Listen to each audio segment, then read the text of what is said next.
ஜெபம் பண்ணுவோம். பரலோகத்திலே வாசமா இருக்கின்ற எங்கள் பிதாவே, பரலோகத்திலே வாசமாயிருக்கிற எங்கள் பிதாவே, இந்த நாளை கொடுத்ததற்காக நன்றி பிதாவே. இந்த நாளை கொடுத்ததற்காக நன்றி பிதாவே. உங்களை துதிக்கவும், ஸ்தோத்தரிக்கவும் உதவி செய்ததற்காக நன்றி பிதாவே. உங்களை துதிக்கவும் ஸ்தோத்திரிக்கவும் உதவி செய்வதற்காக நன்றி பிதாவே. சுகபலனை கொடுத்தீரே அதுக்காக நன்றி பிதாவே. சுகபலனை கொடுத்தீர் அதுக்காக நன்றி பிதாவே. பிதாவை தொடர்ந்து எங்களை ஆசீர்வதியும். இந்த பாட புஸ்தகத்தை நமக்கு தெரிந்து முடிவரை நாங்கள் அறிந்து கொள்ள உதவி செய்யும் பிதாவே. பிதாவே, உங்களுடைய வார்த்தைகளை கற்றுக்கொள்ள உதவி செய்யும் பிதாவே. பிதாவே, உமது வார்த்தைகளை கற்றுக்கொள்ள உதவி செய்யும் பிதாவே. உங்கள் குமார நாமத்தினாலே கேட்கின்றோம், ஜீவனுள்ள பிதாவே. உங்கள் குமார நாமத்தினாலே கேட்கின்றோம், ஜீவனுள்ள பிதாவே. ஆமென். ஆமென். சரி, 23ஆம் அதிகாரம் என்ன சம்பவம் நம்ம பார்த்திருக்கோம். ஆபிரகாமினுடைய மனைவி சாரா இறந்துட்டாங்க. அவங்கள வந்து அவங்களை புதைக்கிறதற்கான கிரயத்திற்கு வாங்கி புதைக்கிறாரு. அதாவது புதைப்பது அப்படின்னா அவங்களுடைய மொழியில வந்து தகனம் செய்யுது. இப்போ எப்படி சொல்றோம் அப்படின்னா, அது வந்து ஒரு கல்லறை பூமியை வாங்குறாரு. ஒரு பூமி, ஒரு குகை இருக்கு. அந்த குகையை வாங்கி குகைக்குள்ள வைக்கிறாங்க. இயேசுவும் அப்படிதானே வச்சாங்க. மண்ணு போட்டு மூடி அப்படி வைக்கிறது இல்லை. அதனால என்ன செய்யும் அந்த சரீரம்? நீ மண்ணா இருக்கிறாய், மண்ணுக்கு திரும்புறாய் சொல்ற. எப்படி இருந்தாலும் ஒரு சரீரம் ஏதோ ஒரு பொருள் இருந்துச்சுன்னா அது கரெக்ட் ஆகும், கெட்டு போகுது இல்லையா? பூச்சியும் புழுவும் அது என்ன செய்கிறது? தின்னுடும். சரி, நம்ம பாக்குறோம். இது சரீரம் இல்லாத, அதாவது ஜீவன் இல்லாத சரீரத்தை என்ன செய்யும்? என்ன பாக்குறோம் அப்படின்னா, அதுக்கு ஒரு உயிர் இல்ல, ஒரு வழி இல்ல. அதனால என்ன ஆகுது அப்படின்னா, சாப்பிட்டுரும். அதனால அவங்களுக்கு ஒண்ணும் தெரியாது. சரி, நம்ம பார்த்திருக்கோம் ஆதியாகமம் 49:30 அந்த குகை கானான் தேசத்திலே மம்ராக்கு எதிராக மக்கோலை எண்ணப்பட்ட நிலத்திலே இருக்கிறது. அதை நமக்கு சொந்த கல்லறை பூமியாகும்படி ஆபிரகாம் ஏத்திரனாகிய எப்ரோன் கையிலே அதைக்குரிய நிலத்துடனே வாங்கினார். நிலம் சார்ந்த குகை இல்லையா? அதையும் சேர்த்து வாங்கிட்டாரு நம்ம பார்க்குறோம்.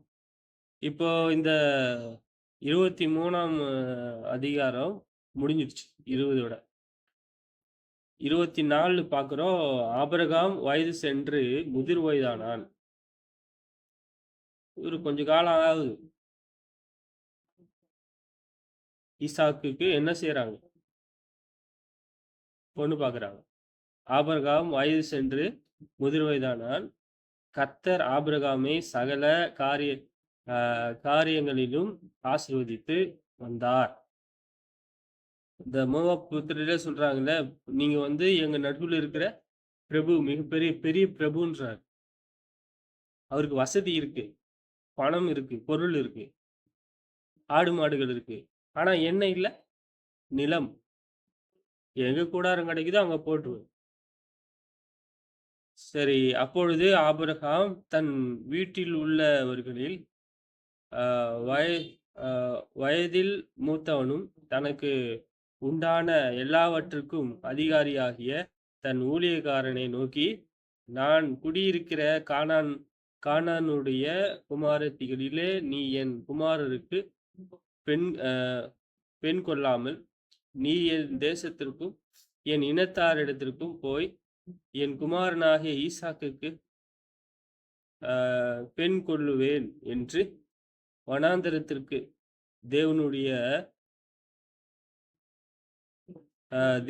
தேவனும் பூமிக்கு தேவனுமாகிய கர்த்தர் பேரில எனக்கு ஆணையிட்டு கொடுக்கும்படிக்கு நீ உன் கையை என் தொடையின் கீழ் வை என்றான்.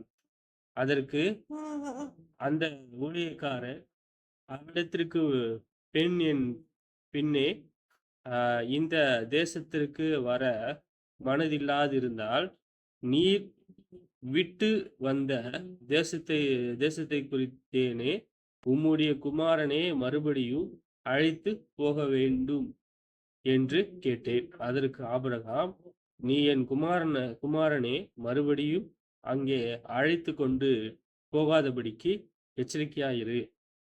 என்னை என் தகப்பனுடைய வீட்டிலும் என் இனத்தார் இருக்கிற தேசத்திலும் இருந்து அழைத்து வந்தவரும் உன் சந்ததிக்கு இந்த தேசத்தை தருவேன் என்று எனக்கு சொல்லி ஆணையிட்டவருமான வானத்திற்கு தேவனாகிய கர்த்தர், நீ அங்கிருந்து என் குமாரருக்கு ஒரு பெண்ணை கொண்டு வரும்படிக்கு தம்முடைய தூதனை உனக்கு முன்பாக அனுப்புவார். இப்போ என்ன சம்பவம்னா, உண்மையுள்ள ஒரு வேலைக்காரன் இருக்கிறார் ஆபிரகாமுக்கு. வயது மூத்தவனா இருக்கிறாரு. ஆனா அவருடைய உண்மையுள்ளவராக இருக்கிறாரு. சரி, ஈசாக்குக்கு உண்மையுள்ள ஒரு பெண்ணை தான் கொடுக்கணும்னு சொல்லிட்டு என்ன செய்யறாரா, கானான்ல பெண் எடுக்கணும்ட்டு அவருக்கு விருப்பம் இல்லை. எங்கிருந்து விட்டு வந்தாரோ அங்கே போறாரு. போயிட்டு அங்க என்ன செய்யறாரு அப்படின்னா, அங்க ஒரு பெண்ணை தேர்ந்தெடுத்து என்ன செய்யறாரு, அவருக்கு கல்யாணம் ஆகுது. ஆதியாகமம் 12:7 சொல்ல, கர்த்தர் ஆபிரகாமுக்கு தரிசனமாகி உன் சந்ததிக்கு இந்த தேசத்தை கொடுப்பேன் என்று. அப்பொழுது அவன் தனக்கு தரிசனமான கர்த்தருக்கு அங்கே ஒரு பலிபீடத்தை கட்டினான். சரி, இப்ப அவரு தொடர்ந்து எல்லா காரியங்களிலும் ஆபிரகாமை ஆசீர்வதித்தார். தொடர்ந்து அதே சொல்றாரு. ஏன்னா அவரை அழிச்சிட்டு கொண்டு வந்துட்டு வெளியே அவரை தரித்திரம் உள்ளவராக ஆக்கல. அவரை ரொம்ப நிர்கதி உள்ளவர்களாக ஆக்கல. அவருடைய வாக்குத்தத்தம் என்ன? உன் சந்ததியை அவருக்காக, அவருடைய சந்ததிக்காக ஆபிரகாமை என்ன செய்யணும்? உண்மையுள்ள ஒரு சந்ததியை பெறணும். ஆபிரகாமின் சந்ததியினாலே கிறிஸ்து வரணும். புரியுதுங்களா? அப்போ உண்மையுள்ள சந்ததியை யார் பார்க்கிறா? தேவன் பார்க்கிறார். இப்போ இங்க நம்ம என்ன பார்க்கிறோம் அப்படின்னா, ஈசாக்குக்கும் எப்படிப்பட்ட ஒரு பெண்ணை வேணும் அப்படின்னு சொல்லிட்டு ஆபிரகாம் எதிர்பார்க்கிறார். உண்மையுள்ள ஒரு பெண், தேவனுக்கு பயந்தவர்களாக கூட இருக்கணும் இல்லையா? இப்போ வாலிபர்கள் என்ன செய்யறாங்க? அநியாயம் பண்றாங்க இல்லையா? எவ்வளவு அநியாயம் பண்றாங்க உங்களுக்கு? எவ்வளவு பண்றாங்க? தேவனை துதிக்கிறாங்களா? தேவ பக்தி உள்ள ஒரு பெண்ணு தான் வேணும் அப்படின்ட்டு யாராவது எதிர்பார்க்கறாங்களா? இல்ல. ரொம்ப கஷ்டம். ஆனா ஆபிரகாம் என்ன கத்து கொடுத்திருக்காரு? அவருடைய வேலைக்காரனும் கூட என்ன செஞ்சிருக்காரு? தேவனுடைய வார்த்தையை போதிச்சிருக்கு. அப்போ உண்மையா இருந்திருக்கிறாங்களா ஆபிரகாம்னால? சரி, இங்க பாக்குறோம். தொடர்ந்து அவர் என்ன செய்யறாரு? 10ல இருந்து நீங்க காண முடியும். அடுத்து அவருக்கு ஈசாக்குக்கு ஒரு பெண்ணை தேடி என்ன செய்யறாங்க அப்படின்னா 10ல இருந்து கிளம்பிட்டாரு வேலைக்காரன். பின்பும் அந்த ஊழியக்காரன் தன் எஜமானுடைய ஒட்டகத்திலே 10 ஒட்டகத்தை தன்னுடனே கொண்டு போனான். தன் எஜமானுடைய சகலவித உச்சமான பொருள்களையும் அவன் கையிலே இருந்தன. அவன் எழுந்து புறப்பட்டு போய் மெசொப்பொத்தேமியாவிலே அநேகருடைய ஊரில் சேர்ந்து ஊருக்கு புறம்பே ஒரு தண்ணீரை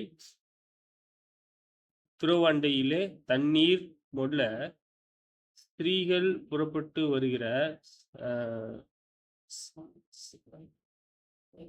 சாயங்கால வேளையிலே ஒட்டகங்களை மடக்கி தனக்குள்ளே சொல்லிக் கொண்டது என்னவென்றால், என் எஜமானாகிய ஆபிரகாமுக்கு தேவனாயிருக்கிற கர்த்தாவே, இன்றைக்கு நீர் எனக்கு காரியம் சித்திக்க பண்ணி என் எஜமானாகிய ஆபிரகாமுக்கு தயவு செய்தருளும்.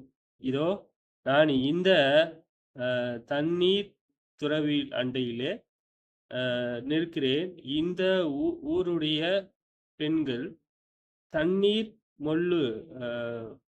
மொல்ல புறப்பட்டு வருகிறார்களே. நான் குடிக்க உன் குடத்தை சாய்க்க வேண்டும் என்று நான் சொல்லும்போது குட என்றும் குடி என்றும் உன் ஒட்டகத்திற்கும் குடிக்கும்படி வார்ப்போவேன் என்றும் சொல்லும் பெண் எவளோ அவளே நீ உம்முடைய ஊழியக்காரனாகிய ஈசாக்குக்கு நியமித்தவளாயிருக்கவும் என் எஜமானுக்கு அனுக்கிரகம் செய்தீர் என்று நான் அதனாலே அறியவும் செய்தருளும் என்றான். சரி, இப்போ நம்ம படிச்சுதான் நம்ம என்ன விவரம்னு நம்ம பார்க்கிறோம். என்ன பார்க்கிறோம் அப்படின்னா, அந்த ஊழியக்காரர் மெசொப்பொத்தேமியா ஊருக்கு வந்துட்டார். அவர் எங்க இருக்காரு? மெசொப்பொத்தேமியா ஊருக்கு வந்துட்டார். ஊருக்கு வந்துட்டு அங்க எங்க இருக்குன்னு ஒரு கிணறு இருக்கு. அந்த கிணத்தண்டியில பெண்கள் இருக்கிறாங்க. அங்கதான் என்ன செய்யறாரு? தன்னுடைய இதயத்துல பரலோகத்தின் தேவன், அதாவது ஆபிரகாமினுடைய தேவனை நோக்கி அவர் என்ன செய்யறார்? ஒரு விண்ணப்பம் பண்றார். இப்போ எனக்கு குடிக்க கொடுக்கணும் இல்லையா? அதே மாதிரி ஒட்டகத்துக்கும் குடிக்க கொடுக்கணும். அந்த பெண்ணு தான் யாருக்கு நியமித்திருக்கீங்க? ஈசாக்குக்கு. அப்போ தேவன் எதை பார்க்கிறாரு? இப்போ எதை அவரு அடையாளமா கேட்கிறாரு அப்படின்னா, உண்மை, நற்குணம், அதானே? ஒரு தாழ்மையே இல்ல, ஒரு அன்பே இல்ல. எந்த ஒரு மிருக ஜீவன் மேல அன்பு உள்ளவர்களா இல்ல அப்படின்னா என்ன நம்ம பார்ப்போம்? ஒரு மிருகத்தின் மேலே அன்பா இல்ல அப்படின்னா அது மிருக குணம். அது ஒண்ணுமே இல்ல. அது என்ன செய்யும்? நீதிமான் தன் மிருக ஜீவனை போஷிக்கிறான்னு சொல்றாரு இல்லையா? நீதிமான் தன் மிருக ஜீவன்களுக்கும் என்ன செய்யறானா? போஷிக்கிறார். சரி, இரண்டாவது விஷயம். வேற என்ன பாக்குறோம்? 2 பேர் இருக்காங்க. ஒருவன் ஆயக்காரன், ஒருத்தன் பாவி. ஒரு ஆயக்காரன், ஒருத்தன் லேவி. அந்த ஓரமா என்ன செய்யறா? கள்ளர் கையில அகப்பட்ட ஒரு மனுஷன் இருக்கா. அந்த மனுஷன் குத்துயிரும் கொலையுருமா இருக்கு. அப்படிதான். குத்துயிரும் கொலையுருமா இருக்கிற அந்த மனுஷனை அந்த மனுஷனுக்கு தேவையான ஒரு நன்மை என்னவா இருக்கும்? எமர்ஜென்சி. இப்பதான் ஹாஸ்பிட்டல்லாம் இருக்கு.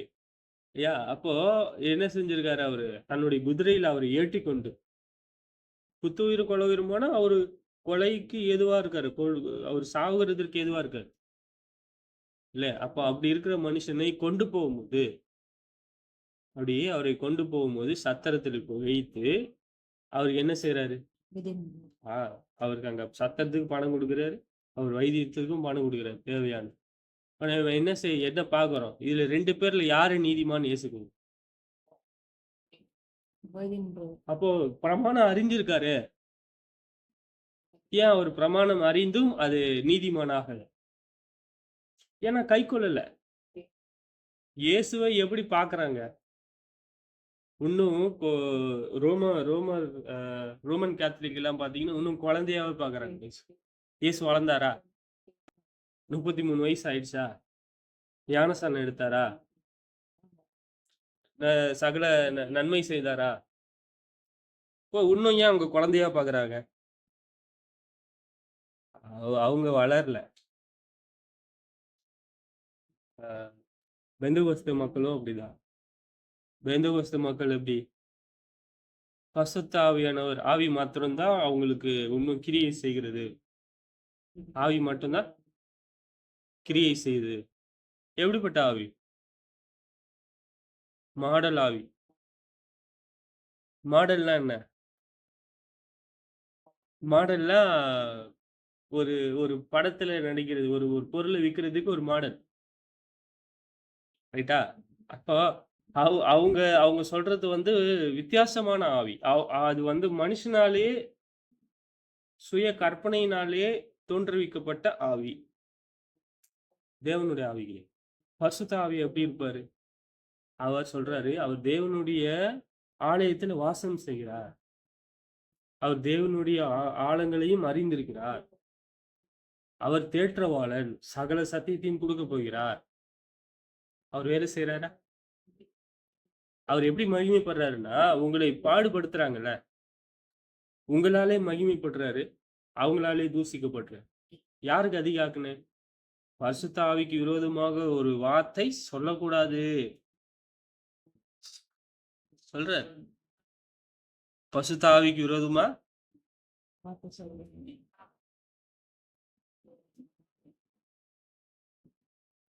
ஆனா மனுஷங்க என்ன நினைக்கிறாங்க அப்படின்னா, அதெல்லாம் ஒண்ணும் இல்ல. மன்னிச்சுருவாரு. பாத்தீங்களா? புட்டோம் இயேசுவ. அதே மன்னிச்சுட்டாரு. அப்படிதானே? இயேசுவ கொன்னுட்டாங்களா இல்லையா? பேதுருவே சொல்றாருல்ல அப்போஸ்தலர் புஸ்தகத்துல. நீங்கள் சிலுவையில அறைந்த இயேசுவையே கத் க தேவன் ஆண்டவராகவும், இரட்சகராகவும் ஏற்படுத்தினார். ஒரே இரட்சகர்.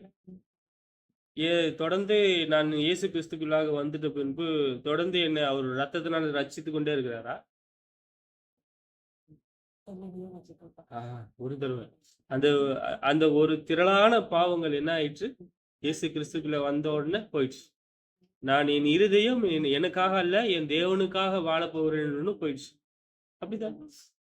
அப்போ நம்ம இங்க என்ன பார்க்கிறோம் அப்படின்னா, இது இயேசு கிறிஸ்துவினுடைய அடிச்சுவட்டிலே நடக்கும் பொழுது, எனக்கு ஜீவன் இருக்கிறதா? இல்லையா? அப்போ அந்த ஆயக்காரனுக்கு நீதிமானா இருந்தானா? இல்லையா? ஆமா. ஏன்னா அவரு நன்மை செஞ்சிருக்காரு இல்லையா?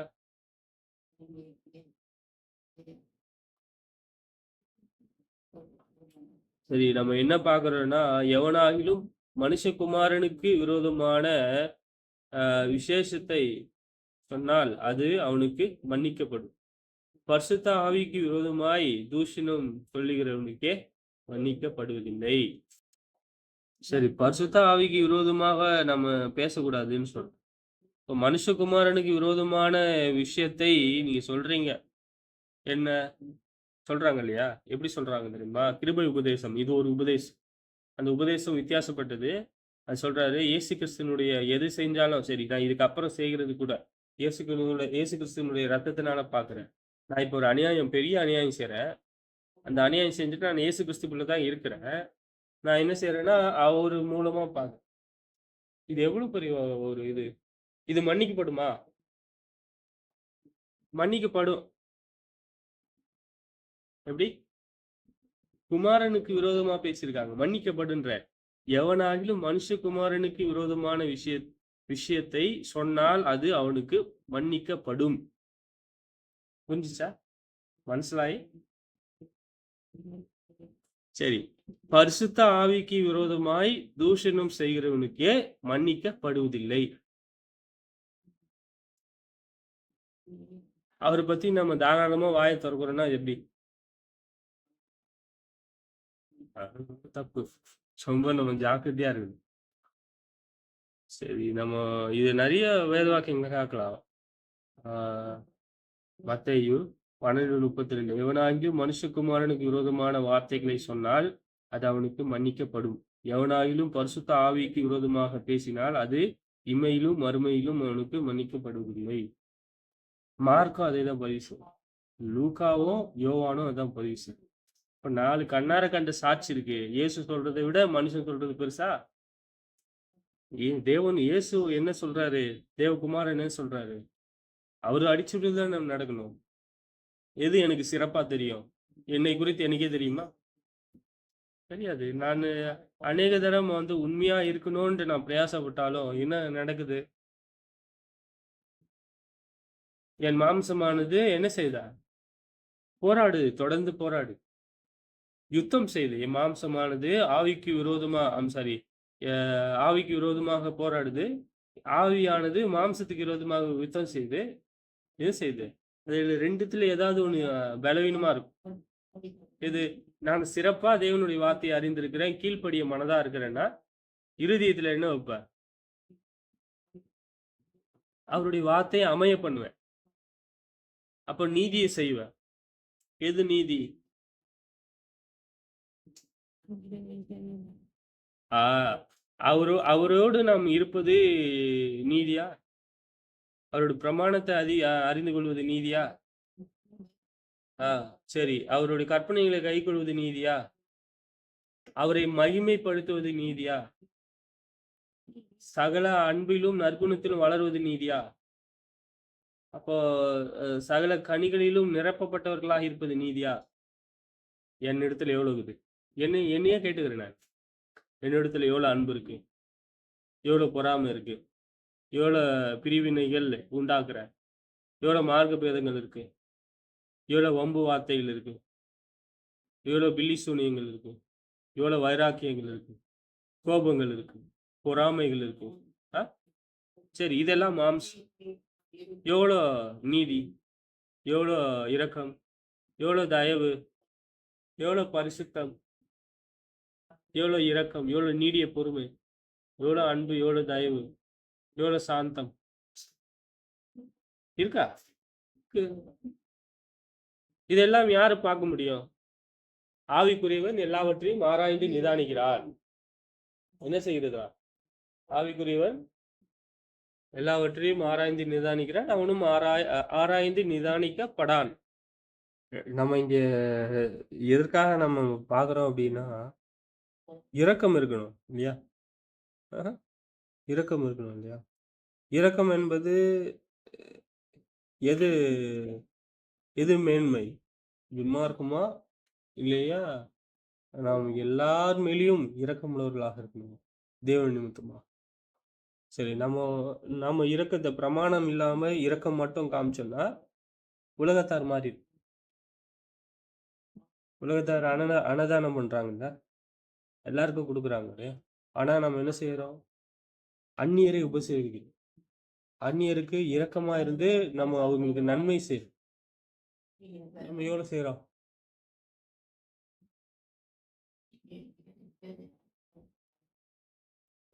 சரி, தொடர்ந்து நம்ம இரக்கம் தொடர்ந்து நம்ம பார்க்க போறோம். இங்க ஈசாக்குக்கு தேவபக்தி உள்ள ஒரு மனைவியை தேட வேண்டும் என்பது அவருடைய இருதயத்துல இருந்ததா? இப்போ எத்தனை பிள்ளைகளுக்கு, மகளுக்கு இப்படிப்பட்ட தேவபக்தி உள்ள ஒரு மனைவி வேணும், மணமகன் வேணும் அப்படின்னு சொல்லிட்டு எதிர்பார்க்கிறேன். ஏன்னா இந்த சம்பவம் அந்த மாதிரி.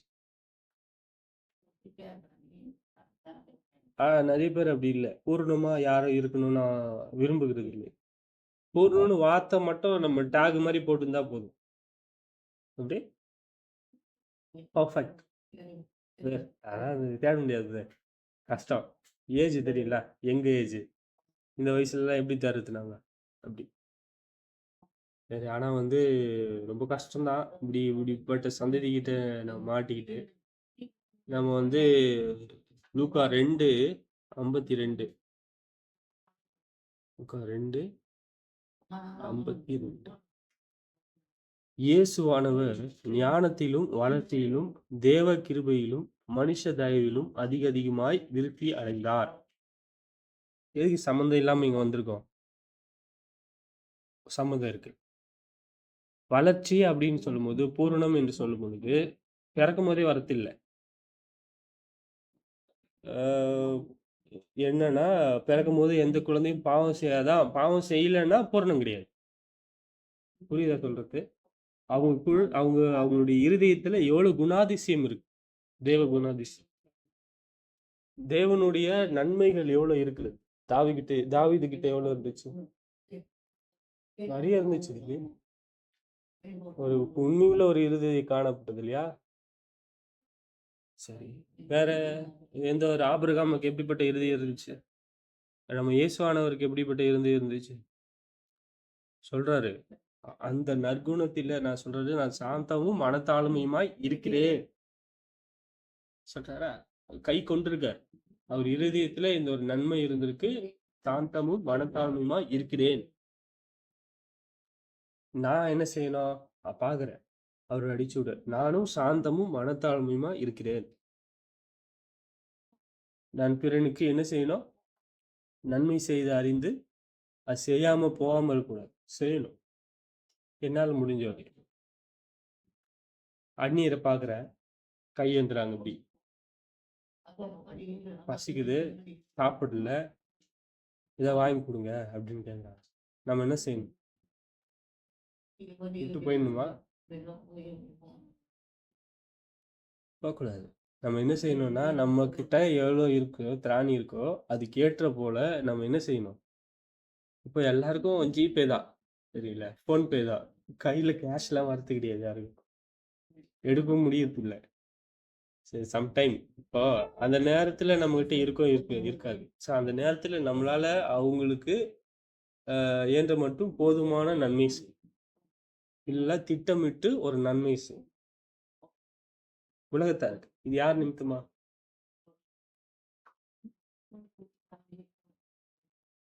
தேவன் நிமித்தமா.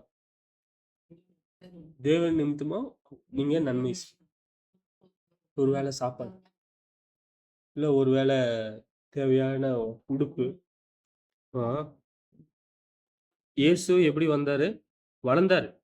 ஞானத்துல, வளர்த்தியில, தேவ கிருபையில அதிக அதிகமா விருத்தி அடைந்தார். அவர் பிறக்கல, வளர்ந்தாருன்னு பார்க்கிறோம். அப்போஸ்தலர் 10:35.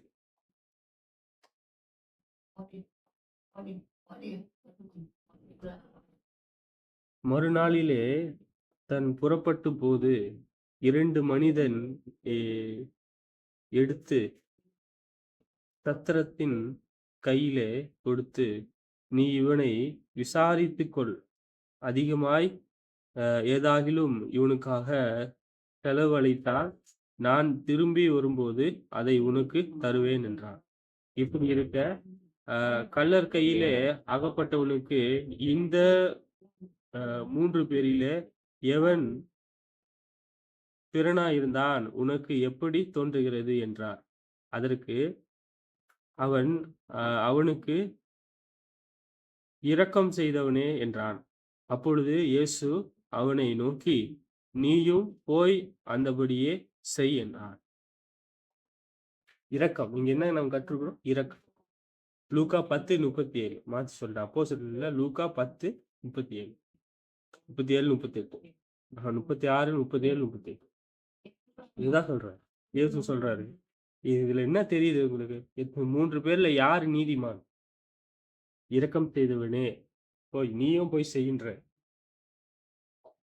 தேவனுடைய பிரமாணத்தின் நிமித்தம் எவ்வளவு என்னிடத்தில் இரக்கம் இருக்கிறது. இந்த இரக்கத்திலே எவ்வளவு அதிகமாக வளர்ந்திருக்கு. எபேசியர்களுக்கு கற்றுக் கொடுக்கிற பவுலு, அன்பில ஆழம், நீளம், உயரம், அகலம், உயரம் இன்னதென்று அறிந்து. அது விரதாவா இருந்துச்சுன்னு ஏன் சொல்றாரு? தேவனை அறியக்கூடிய அறிவு நீங்க நன்மை செய்யும் பொழுது வருமா, தீமை செய்யும் போது வருமா? சரி, தேவனுடைய வார்த்தையை அறிந்து கொள்ளுகிறது விருதாவா? நாம் தேவ பக்தி உள்ள சந்ததியாக வளர்றது விருதாவா? எந்த ஒரு காலமும் விருதா கிடையாது, வேஸ்ட் கிடையாது. நம்ம என்ன செய்யறோம் அப்படின்னா, நம்ம தொடர்ந்து ஆவிக்குரிய நன்மையில வளர்ந்து கொண்டே இருக்கு.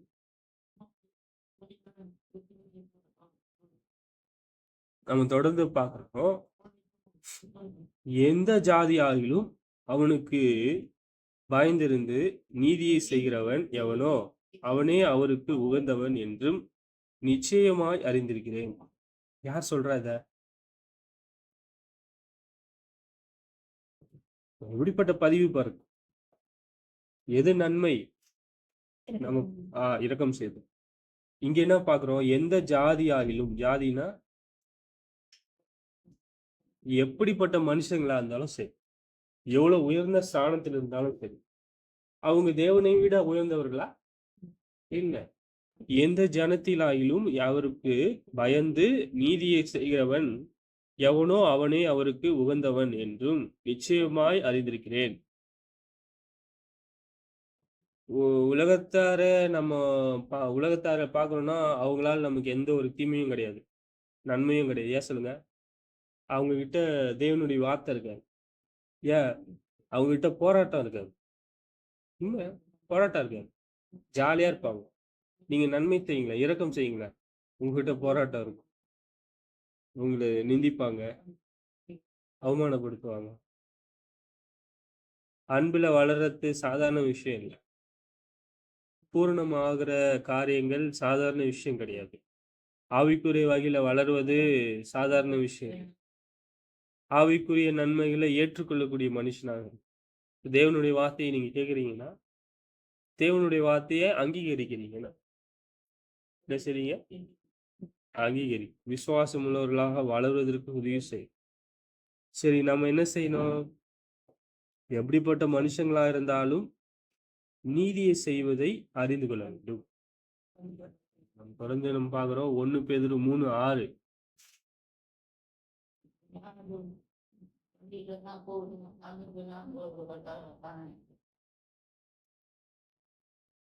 அந்தபடியே சாராள் ஆபிரகாமை ஆண்டவன் என்று சொல்லி அவனுக்கு கீழ்ப்படிந்திருந்தால் நீங்கள் நன்மை செய்து ஒரு ஆபத்திற்கும் பயந்து இருந்திருப்பீர்களானால் அவளுக்கு பிள்ளைகளாய் இருப்பீர்கள்.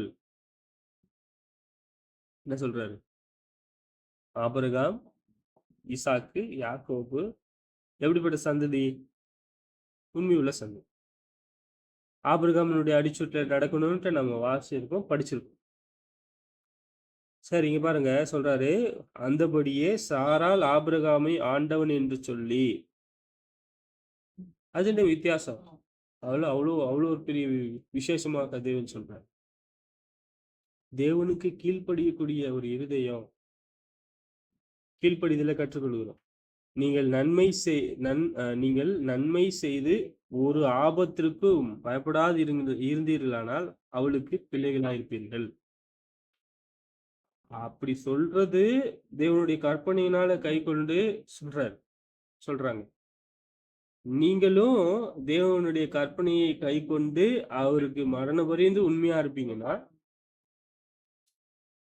நீங்க ஒரு ஆபத்திற்கும் பயப்படுவது வேண்டாம். இது பூமிக்குரிய ஆபத்து கிடையாது. சம்டைம் வரலாம். நம் தேவன் பாதுகாக்கிறார். தேவனை பரிசோதித்து பார்க்க கூடாது. தேவனை டெஸ்ட் பண்றதுக்கு இஸ்ரவேலர்கள் மாதிரி ஆயிடக்கூடாது.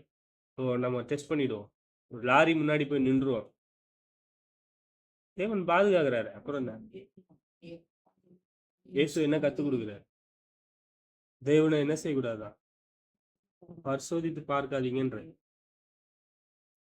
நம்ம நன்மை செய்வோமானால் இங்க பாருங்க, ஒரு ஆபத்திற்கும் நாம் பயப்படுகிறது இல்லை. இங்க சாராளுக்கு பிள்ளைகளா இருக்கணும்.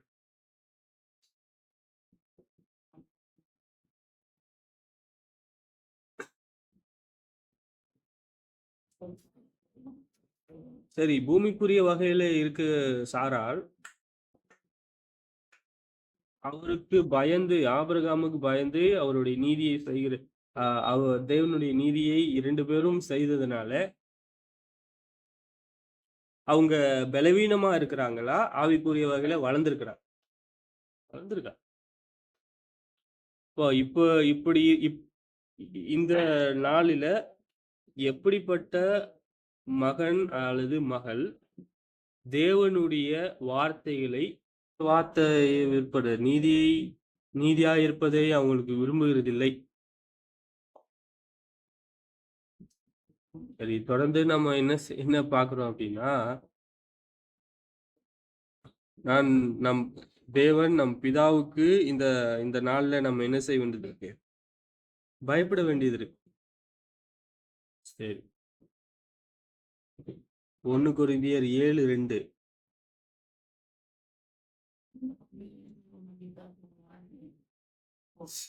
ஆகிலும் வேசித்தனம் இராதபடிக்கு அவனவன் தன் சொந்த மனைவியையும் அவளவள் தன் சொந்த புருஷனையும் உடையவளாய் இருக்க வேண்டும். புருஷன் தன் மனைவியை செய்ய வேண்டிய கடமைகளை செய்ய கடவான். நம்ம தொடர்ந்து என்ன பார்க்குறோம்னா, கல்யாணம் எதற்காக பண்றாரு அப்படின்னா ஒரு கடமை மாத்திரம் கிடையாது இல்லையா? நம்ம பார்த்தோம், ஒரு உண்மையுள்ள ஒரு பெண்மணியை என்ன செய்ய வேண்டியது இருக்கு? அறிந்து கொள்ள வேண்டியது இருக்கு. ஆபிரகாம் என்ன செஞ்சாரு? அவரு உண்மையுள்ள ஒரு பெண்ணை அவருடைய வேலைக்காரனுக்கு என்ன செஞ்சாரு? வேணும் அப்படின்னு சொல்லிதான் அனுப்பிச்சாரு. அங்க கூட அவரு எதை காண்பிக்கிறாருன்னா இரக்கம் தானே. சரி, அங்க வந்து தேவனானவர் அவருக்கு ஒரு நல்ல ஒரு உணர்ச்சியை கொடுக்கு. அங்க ஒரு கீழ்ப்படிதலை காமிச்சிருக்கு. ஒரு கயிறு போட்டு தண்ணியை எடுத்து ஒவ்வொருத்தருக்கா ஊத்தி 10 ஒட்டகத்துக்கும் தண்ணி நிரப்பணும்னா, அது ஒட்டகத்துக்கு தண்ணி நிரப்பணும்னா எவ்வளவு பேர் கஷ்டம். இப்ப அவங்க கொஞ்சம் இரக்கமா தான் இருந்திருக்காங்க.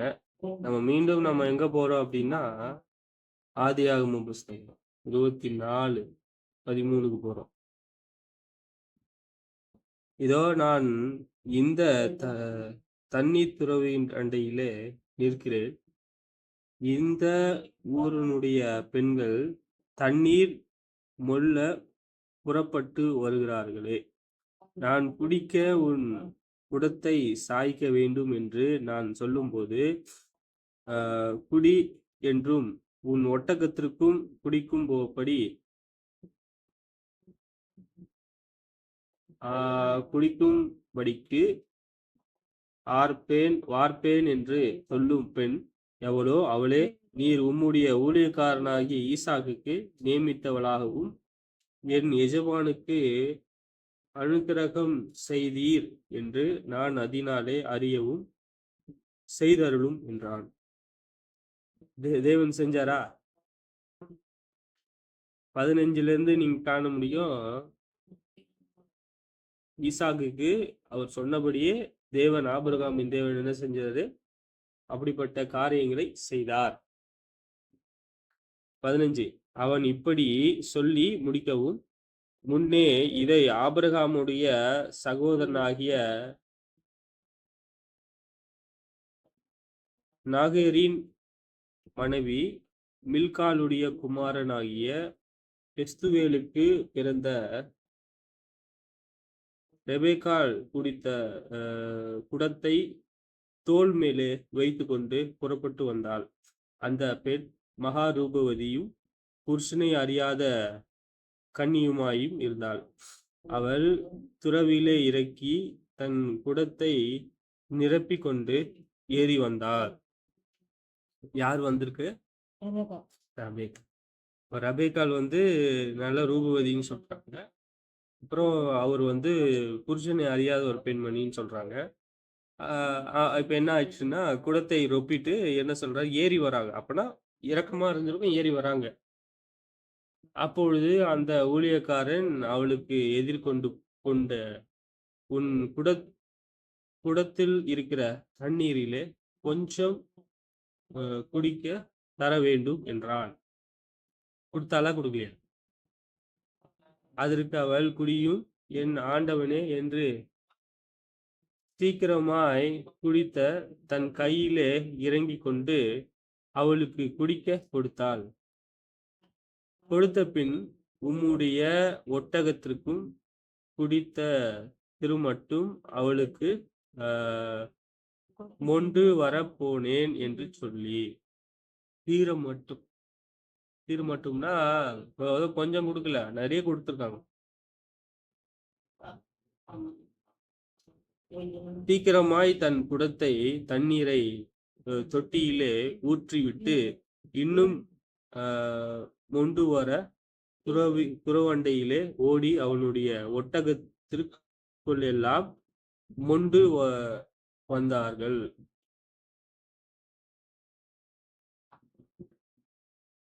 சரி, இப்ப அந்த மனுஷன் ஆச்சரியப்படுறாரு. 21 என்ன செய்றாரு? அந்த மனுஷன் ஆச்சரியப்படுறாரு.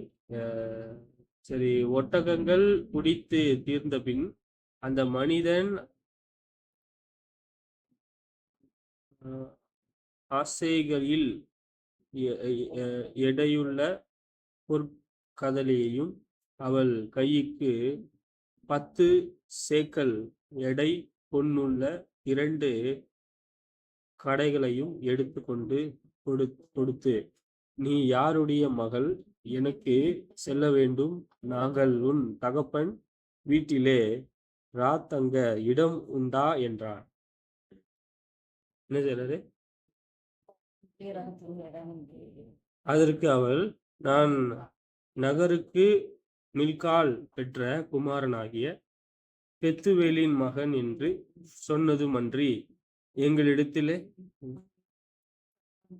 வைக்கோலும் தீவனமும் வேண்டிய மட்டும் இருக்கிறது, ராத்தாங்க இடமும் உண்டு என்றாள். இப்போ அவங்களுக்கு தேவன் அவருக்கு என்ன செஞ்சிருக்காரு அப்படின்னா, ஒரு பெண்மணியை காமிச்சிருக்காரு. யாருக்கு? ஈசாக்குக்கு. நம்ம இது ஏன் பாக்குறோம்? இந்த அதிகாரம் ஃபுல்லா அதுதான் இல்லையா? ரெபெக்காளுக்கு ஒரு சகோதரன் இருந்தான், அவனுக்கு லாபான் என்று பெயர். அந்த லாபான் வெளியே துறவண்டையிலே இருந்த அந்த மனிதரிடத்திற்கு ஓடினான். அவன் தன் சகோதரி தரித்திருந்த அந்த காதணியையும் அவள் கையிலே போட்டிருந்த கடகைகளையும் பார்த்து, இன்ன இன்னபடி அந்த மனிதன் என்னுடனே பேசினான் என்று தன் சகோதரி ரெபெக்காள் சொன்ன வார்த்தைகளை கேட்ட மாத்திரத்தில் அந்த மனிதரிடத்திலே வந்தான்.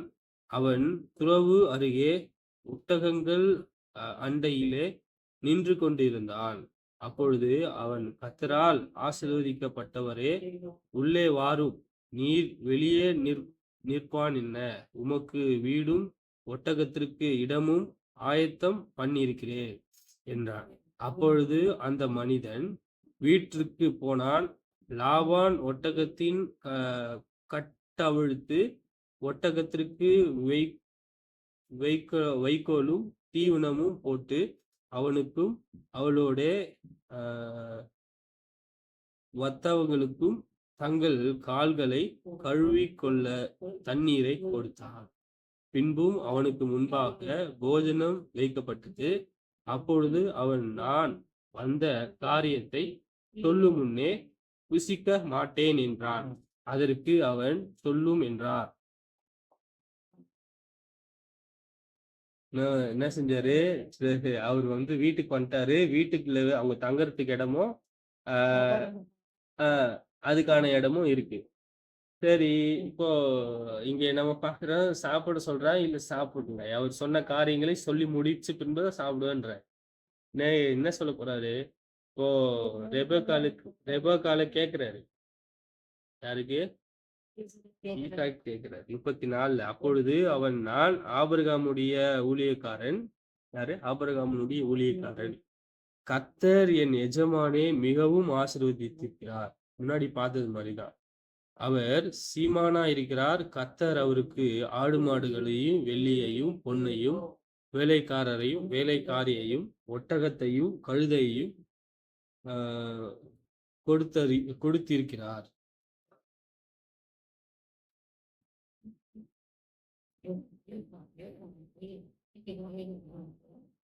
இதுதான் நம்ம 13ஆம் அதிகாரத்துல ஆடு மாடுகளை திரளாக வெள்ளியும் பொண்ணும் ஆசீர்வதித்திருக்கிறார். 36ல, என் எஜமானுடைய மனைவியாகிய சாராள் முதிர் வயதான போது என் எஜமானுக்கு ஒரு குமாரனை பெற்றால் அவர் தமக்கு உண்டான யாவையும் அவனுக்கு கொடுத்திருக்கிறார். என் எஜமான் என்னை நோக்கி, நான் குடியிருக்கிற கானான் தேசத்தினுடைய குமாரத்திகளில் நீ என் குமாரருக்கு பெண் கொள்ளாமல் நீ என் தகப்பன் வீட்டிற்கு என் இனத்தாரிடத்திற்கு போய் என் குமாரருக்கு பெண் கொள்ள வேண்டும் என்று ஆணையிட்டு கொடுக்கும்படி சொன்னார்.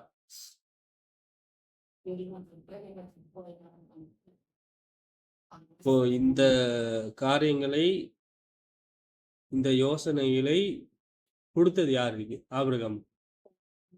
தேவன் தான். தொடர்ந்து நம்ம என்ன பாக்குறோம்னா, உண்மையான தேவ பக்தி உள்ளவர் இல்லையா? தேவன் ஒருவர் இருக்கிறாருன்னே தெரியாதவங்களை எப்படி நம்ம அவருக்கு கொடுக்க கூடாதுன்னு எண்ணம். உண்மையுள்ளவர்களாக இருக்கணும்னு சொல்லிட்டு ஆபிரகாமுக்கு இருக்கு. அப்பொழுது நான் என் எஜமானே நோக்கி, ஒருவனே அந்த பெண் என் பின்னே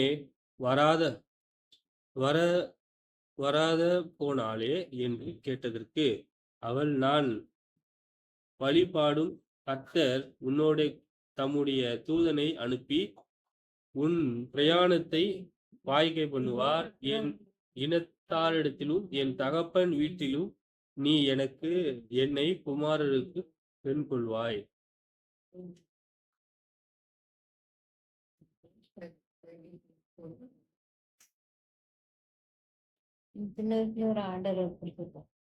ஆமா, சரி. இப்போ அவரு எதை பாக்குறது? தொடர்ந்து நமக்கு டைம் ஆயிடுச்சு.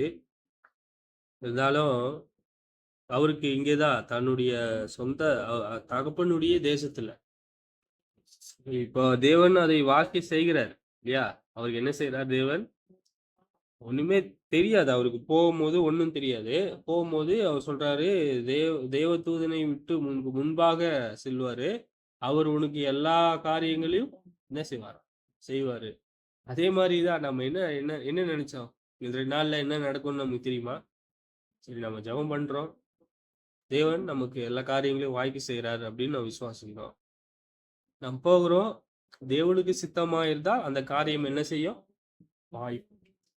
அப்ப தேவனுக்கு சித்தம் இல்லன்னா வாய்க்காது. அப்போ இப்படி அ தே ஈசாக்குக்கு தேவனுடைய சித்தம் இருந்ததுனால, அங்க என்னாச்சு? வாய்ச்சுது. சரி நம்ம தொடர்ந்து நம்ம என்ன செய்வோம் அப்படின்னா, தேவனுக்கு எப்படி பிரியமா இருப்பது? அப்படிதான் பார்க்கணும். தேவனுடைய கற்பனைகளை கைக்கொள்வதனால தான் தேவனுக்கு பிரியமா இருக்கிறது. இல்லையா? நாம் தொடர்ந்து அவருக்கு பிரியமா இருப்போம். ஜெபம் செய்து கடந்து பரலோகத்திலே வாசமா இருக்கின்ற பிதாவே, இரக்கமுள்ள தேவனே, உங்களை துதிக்கின்றோம், ஸ்தோத்திரிக்கின்றோம். இந்த நாளை கொடுத்ததற்காக நன்றி பிதாவே. தொடர்ந்து எங்களை ஆசீர்வதியும். ஆவிக்குரிய நன்மைகளை தாரும் பிதாவே. தொடர்ந்து எங்களை பாதுகாத்துக் கொள்ளும். நீங்களே பிதாவே எங்களை ஆசீர்வதித்து வழிநடத்தும் பிதாவே. இந்த வேளையிலும் உங்க வேத வாக்கியங்களை அறிந்து, ஆராய்ந்து கற்றுக்கொள்ள பிதாவே நாங்கள் முயற்சி செய்து உங்க வேத வாக்கியங்களை கற்றுக்கொண்டிருக்கிறோம். பிதாவே நாங்கள் தேவபக்தி உள்ளவர்களாக இருக்கிறதுக்கு உதவி செய்யும்.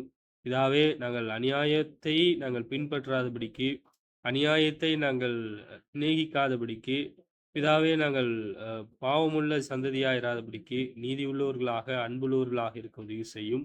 இந்த நாளை கொடுத்ததற்காக நன்றி. கேட்ட சகோதரி ஆசீர்வதியும். பிதா வயதான காலத்திலும் உங்க வேத வாக்கியங்களை கற்றுக்கொள்ள நினைக்கிறதுனாலே ஆசீர்வதியும். பிதாவே உங்க வேத வாக்கியங்களை அறிந்து கொள்ள உதவி செய்யும். பிதாவே உங்களுடைய சித்தமானால் எங்களை பாதுகாத்துக் கொள்ளும், வழிநடத்தும். பிதாவாகி தேவனே தொடர்ந்து இந்த பகுதியில் இருக்கக்கூடிய யாவரையும் ஆசீர்வதி வழிநடத்தும். உங்களை அறிந்து கொள்ளக்கூடிய அறிவை கொடுக்கும்படியாக வேண்டுதல் செய்கின்றோம். குமாரன் இயேசுவின் இனிய நாமத்தில் கேட்கின்றோம் பிதாவே. ஆமென்.